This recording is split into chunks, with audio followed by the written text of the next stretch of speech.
Hello guys, তো সামনেই পুজো চলে এসেছে, তার জন্য নিজেকে তো একটু সুন্দর করে তুলতে হবে। তার জন্য আমি চলে গিয়েছিলাম আজকে বিউটি পার্লারে। তো আমি হেয়ার কাট দিতে।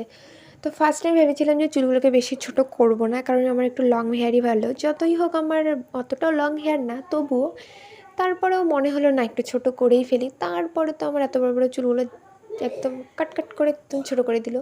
তো প্রথমে তো একটু কষ্ট লাগছিলো, তারপরে একটু মজা লাগছিলো যে একটু নতুন একটা লুক পারবো। আর এই দিদিটার হাতের কাজ অনেক ভালো এবং বিহেভিয়ার তো খুবই ভালো। তো খুবই একদম নিজের মতো করে চুলটা কেটে দিয়েছে আর বিহেভিয়ার করেছে।